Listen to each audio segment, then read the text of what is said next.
નમસ્કાર મિત્રો, અમારી ગુજરાતી વાર્તાની ચેનલમાં તમારું સ્વાગત છે. કેનેડાથી આવેલી ફ્લાઇટમાંથી એક વિદેશી મુસાફર અમદાવાદ એરપોર્ટ પર ઉતર્યા. તેના હાથમાં માત્ર એક જૂની લાકડાની પેટી હતી. કોઈને ખબર નહોતી કે એ પેટીમાં કરોડોની વસ્તુ નથી, પરંતુ 32 વર્ષ જૂનું એક વચનબંધ હતું. જ્યારે એરપોર્ટ પર તેની પેટી ખુલી ત્યારે હાજર દરેક વ્યક્તિની આંખો ભીની થઈ ગઈ. આખરે એ વિદેશી ભારતમાં શા માટે આવ્યો હતો? જવાબ એવો હતો કે આખું એ એરપોર્ટ થોડા સમય માટે મૌન થઈ ગયું. તો મિત્રો, વાર્તાનું નામ છે એક અજાણ્યો મુસાફર. એક લાકડાની પેટી અને 32 વર્ષ જૂનું વચન. અમદાવાદનું સરદાર વલ્લભભાઈ પટેલ ઇન્ટરનેશનલ એરપોર્ટ. સવારે લગભગ 7 વાગ્યાનો સમય હતો. કેનેડાના ટોરોન્ટોથી આવેલી ફ્લાઇટનું લેન્ડિંગ થયું. મુસાફરો એક પછી એક બહાર આવવા લાગ્યા. કોઈ પરિવારને મળવા ઉતાવળમાં હતા, તો કોઈ મોબાઈલ પર વાત કરી રહ્યો હતો. કોઈ પહેલીવાર ભારતની ધરતી પર પગ મૂકી રહ્યા હતા. પણ એ બધાની વચ્ચે એક 60 વર્ષનો વિદેશી વૃદ્ધ ધીમે ધીમે ચાલતો બહાર આવ્યો. સફેદ વાળ, વાદળી આંખો અને હાથમાં એક નાની જૂની લાકડાની પેટી અને ખભા પર એક નાનો થેલો. તેનું નામ હતું ડેવિડ થોમસ. એરપોર્ટના અધિકારીઓએ નોંધ્યું કે વૃદ્ધ વારંવાર એક જ કાગળ તરફ જોઈ રહ્યો હતો. તે કાગળ પર ગુજરાતીમાં એનું એક સરનામું લખેલું હતું. પણ ડેવિડને ગુજરાતી વાંચતા આવડતું નહોતું. તે વારંવાર આસપાસના લોકોને પૂછતો, પ્લીઝ હેલ્પ મી, પણ કોઈને તેની વાત સમજાતી નહોતી. એટલામાં એક યુવાન એરપોર્ટ સ્ટાફ આગળ આવ્યો. સર, હું અંગ્રેજી જાણું છું. ડેવિડના ચહેરા પર અમદાવાદ આવ્યા પછી પહેલી વાર હળવું સ્મિત આવ્યું. તે ધીમેથી બોલ્યો, હું અહીં કોઈને શોધવા આવ્યો છું. 32 વર્ષથી હું આ દિવસની રાહ જોતો હતો. યુવાન આશ્ચર્યમાં પડી ગયો. 32 વર્ષ? ડેવિડે માથું હલાવ્યું. પછી તેણે પોતાની લાકડાની પેટી છાતી સાથે ચાપી લીધી. આ પેટીમાં એક માણસનું આખું એ જીવન બંધ છે. યુવાને વિચાર્યું, કદાચ અંદર કિંમતી વસ્તુ હશે. પણ થોડી ક્ષણોમાં ડેવિડને અચાનક ચક્કર આવ્યા. તે જમીન પર ઢળી પડ્યો. એરપોર્ટ પર અફરાતફરી મચી ગઈ. મેડિકલ ટીમ તરત જ પહોંચી. ડેવિડને સ્ટ્રેચર પર લઈ જવામાં આવ્યો. તે બેભાન હતો, પણ તેની આંગળીઓ હજુ પણ એ લાકડાની પેટીને મજબૂતીથી પકડી રાખતી હતી. ડૉક્ટરે પેટી ખોલવાની પરવાનગી માંગી. ડૉક્ટરે કહ્યું, દર્દી બેભાન છે. ઓળખ માટે તેની વસ્તુઓ તપાસવી પડશે. સિક્યુરિટી ઓફિસરોએ પેટી ખોલવાની મંજૂરી લીધી. ધીમે ધીમે તાળું ખોલવામાં આવ્યું. પેટી ખુલતા જ બધા ચોંકી ગયા. અંદર કોઈ સોનું નહોતું, કોઈ ડોલર નહોતા. માત્ર 4 વસ્તુઓ હતી. એક જૂનો કાળો સફેદ ફોટો, એક રાખડી, ગુજરાતીમાં લખાયેલો પીળો પડી ગયેલો પત્ર અને એક નાની કાચની બોટલમાં ભરેલી થોડી માટી. બધા એકબીજાને જોવા લાગ્યા. આ શું છે? એટલામાં ડેવિડને થોડું ભાન આવ્યું. તે ધીમેથી બોલ્યો, પ્લીઝ, આ પત્ર માત્ર એ જ પરિવાર સામે ખોલજો જેનું સરનામું આ કાગળ પર લખેલું છે. એટલું બોલીને તે ફરી બેભાન થઈ ગયું. ગુજરાતીમાં લખેલું સરનામું એરપોર્ટ સ્ટાફે પત્ર પર લખેલું સરનામું વાંચ્યું. ગામ ધોળકા નજીકનું નાનું ગામ, જિલ્લો અમદાવાદ. નીચે એક જ નામ લખેલું હતું, શાંતાબેન હરિભાઈ પટેલ. અને પત્રની નીચે માત્ર એક જ વાક્ય, 32 વર્ષ મોડો આવ્યો છું, પણ વચન ભૂલ્યો નથી. એ વાક્ય વાંચીને એરપોર્ટના દરેક અધિકારી થોડા સમય માટે મૌન થઈ ગયા. કોણ હતો આ ડેવિડ? ગુજરાતના એક નાના ગામ સાથે તેનો શું સંબંધ? અને આ લાકડાની પેટીમાં એવું શું રહસ્ય હતું જેને સાચવવા માટે તેણે આખી જિંદગી રાહ જોઈ? આ બધું જાણવા માટે વાર્તાના અંત સુધી જરૂર બન્યા રહેજો અને અમારી ચેનલને સબસ્ક્રાઈબ જરૂર કરજો.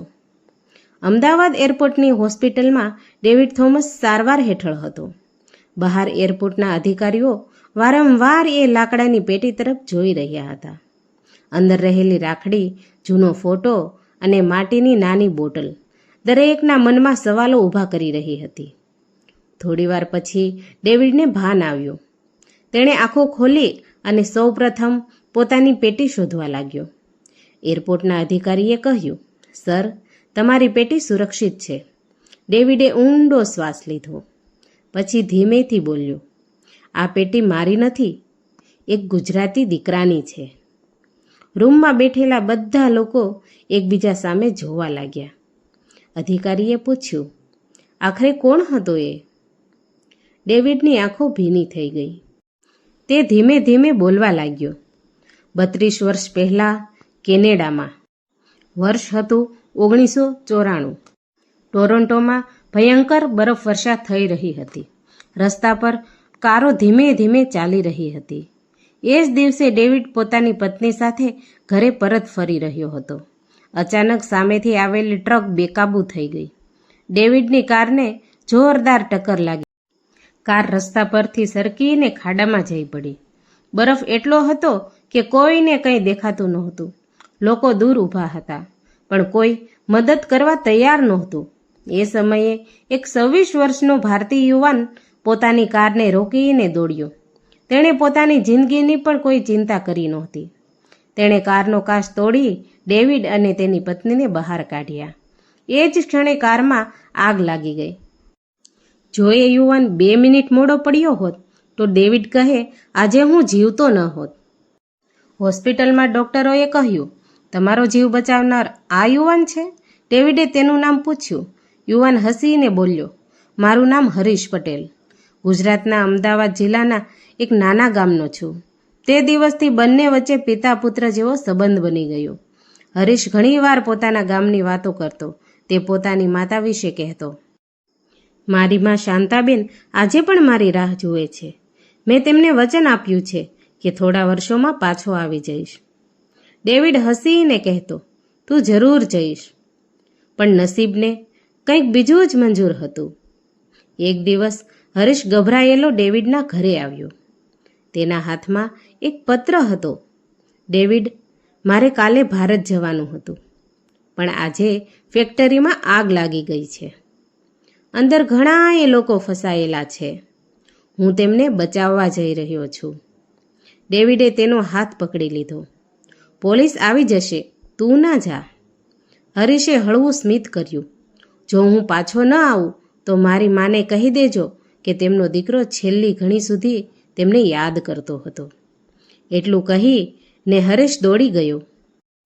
એક ફોન જેણે બધું બદલી નાખ્યું. માત્ર અડધા કલાક પછી ડેવિડને હોસ્પિટલમાંથી ફોન આવ્યો. ફેક્ટરીમાં ભયંકર વિસ્ફોટ થયો હતો. હરીશે 5 લોકોને બચાવી લીધા, પણ પોતે જીવતો બચી ન શક્યો. ડેવિડ પર જાણે આકાશ તૂટી પડ્યું. તે હોસ્પિટલ પહોંચ્યો. હરીશના હાથમાં એક નાની લાકડાની પેટી હતી. હરીશે છેલ્લી વાર આંખો ખોલી અને ધીમેથી કહ્યું, ડેવિડ, જો ક્યારેય ભારત જશો તો આ પેટી મારી માં સુધી પહોંચાડી દેજો. આ મારું છેલ્લું વચન છે. એટલું કહીને હરીશની આંખો હંમેશા માટે બંધ થઈ ગઈ. ડેવિડ રડી પડ્યો. તેણે એ જ દિવસે કસમ ખાધી કે હું એક દિવસ ભારત જરૂર જઈશ. પણ થોડા મહિનામાં જ ડેવિડની પત્નીને કેન્સર થયું. પછી દીકરાનો અકસ્માત થયો. જીવનની મુશ્કેલીઓ વચ્ચે વર્ષો પસાર થતા ગયા.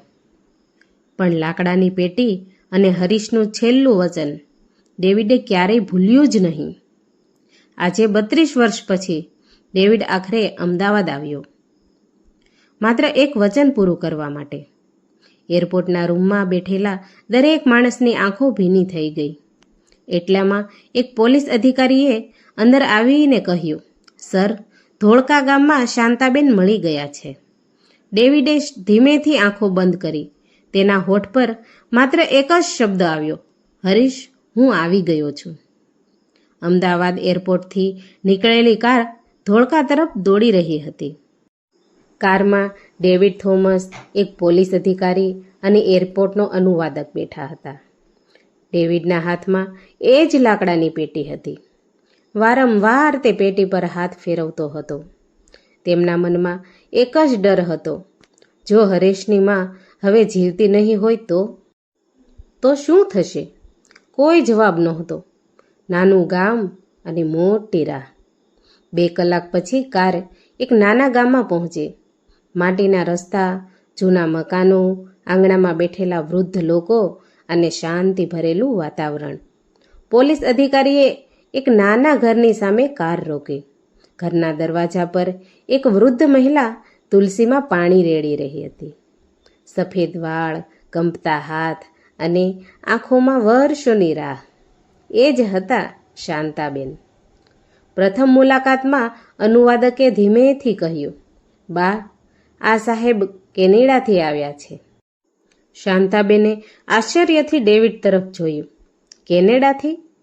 ડેવિડે કંપતા હાથથી લાકડાની પેટી આગળ ધરી. એ જોઈને શાંતાબેનના હાથમાંથી પાણીનો લોટો નીચે પડી ગયો. તેમણે એ લાકડાની પેટીને ઓળખી લીધી. તેમના હોઠ ધ્રુજવા લાગ્યા. આ તો મારા હરીશની પેટી છે." તેઓ ધીમે ધીમે બેસી ગયા. આંખોમાંથી આંસુઓનો ધોધ વહેવા લાગ્યો. 32 વર્ષ જૂનું વચન ડેવિડે અનુવાદક મારફતે આખી વાત કહી. કેવી રીતે હરીશે તેનો જીવ બચાવ્યો, કેવી રીતે છેલ્લા શ્વાસે આ પેટી સોંપી અને કેવી રીતે 32 વર્ષ સુધી તે આ વચન પૂરું કરવાનો તડપતો રહ્યો. શાંતાબેન શાંતિથી સાંભળતા રહ્યા. એક શબ્દ પણ બોલ્યા નહીં. થોડીવાર પછી તેમણે માત્ર એટલું જ કહ્યું, "મારો દીકરો તો પાછો ન આવ્યો, પણ તેનું વચન પાછું આવ્યું." આ શબ્દ સાંભળીને ઘરમાં બેઠેલા દરેકની આંખો ભીની થઈ ગઈ. પેટી ખોલવાનો સમય આવ્યો.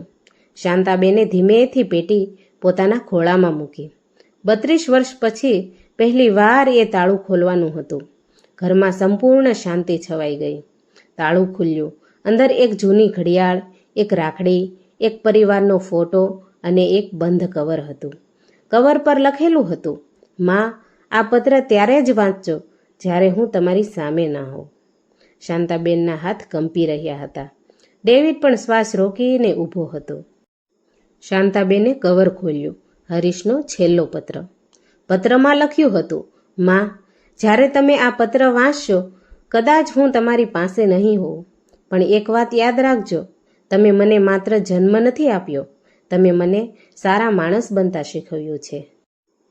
જો કોઈ અજાણ્યા માણસનો જીવ બચાવતા હું મરી જાઉં તો મારા માટે રડશો નહીં, કારણ કે તમે જ મને શીખવ્યું હતું કે માણસની સૌથી મોટી કમાણી પૈસા નહીં, પણ કોઈના જીવનમાં પ્રકાશ બનવું છે.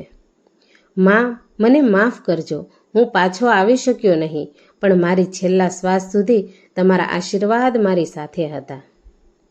તમારો હરીશ." પત્ર પૂરો થતાં જ શાંતાબેન તેને છાતી સાથે લગાવી દીધો. તેઓ રડી રહ્યા હતા, પણ એ રડવામાં દુઃખ કરતાં ગર્વ વધારે હતો. ડેવિડ શાંતાબેનના પગે નમી ગયો. તેણે કહ્યું, "આજથી હું પણ તમારો દીકરો છું, કારણ કે મારો જીવ તમારા દીકરાએ બચાવ્યો હતો." શાંતાબેને તેના માથા પર હાથ ફેરવ્યો અને ધીમેથી બોલ્યા, "મને લાગતું હતું કે મેં એક દીકરો ગુમાવ્યો છે, પણ આજે ભગવાને મને બીજો દીકરો મોકલી દીધો." એ દ્રશ્ય જોઈને બહાર ઊભેલા ગામના લોકો પણ આંસુ રોકી શક્યા નહીં. શાંતાબેને પત્ર છાતી સાથે લગાવી રાખ્યો હતો. ઘરમાં કોઈ બોલતું નહોતું, માત્ર આંસુઓની જ શાંતિ હતી. ડેવિડ ધીમેથી ઊભો થયો. તેણે પોતાના થેલામાંથી એક નાનું લિફાફું બહાર કાઢ્યું. "બા, આ પણ હરીશનું જ છે." શાંતાબેને લિફાફો ખોલ્યો. અંદર કોઈ બેંકનો ચેક નહોતો, કોઈ કિંમતી દસ્તાવેજ પણ નહોતા, પણ એક જૂની રાખડી અને એક સુકાઈ ગયેલું ગુલાબનું ફૂલ હતું. ડેવિડ બોલ્યો, "દર વર્ષે રક્ષાબંધનના દિવસે હરીશ આ રાખડી જોઈને રડતો હતો. કહેતો હતો કે મારી બહેન હવે કેટલી મોટી થઈ ગઈ હશે." ઘરમાં બેઠેલી હરેશની બહેન કિરણબેન આ બધું સાંભળીને ધ્રુસકે રડી પડી. સરપંચના નિર્ણયથી બીજા દિવસે આખું ગામ ભેગું થયું. ગામના સરપંચે ડેવિડનું સન્માન કર્યું. ત્યારે ડેવિડ માઇક પાસે ગયો. તે ધીમેથી બોલ્યો, "હું અહીં કોઈ ઉપકાર કરવા આવ્યો નથી. હું માત્ર એક કર્જ ચૂકવવા આવ્યો છું. મારો જીવ બચાવનાર હરીશ હતો.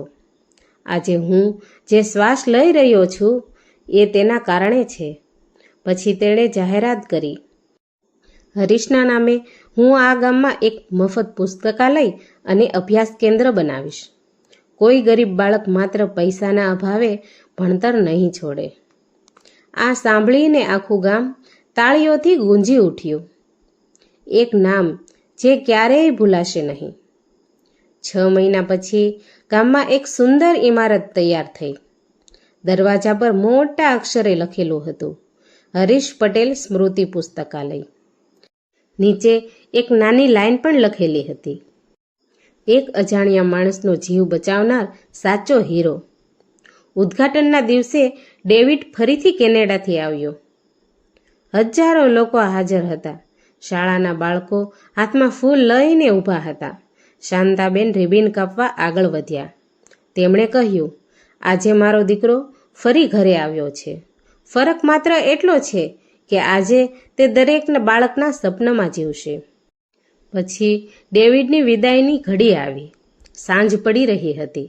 ડેવિડ અમદાવાદ એરપોર્ટ પર પરત જવા નીકળ્યો. શાંતાબેને તેના હાથમાં નાનો ડબ્બો આપ્યો. બેટા, આ લઈ જા. ડેવિડે ખોલીને જોયું.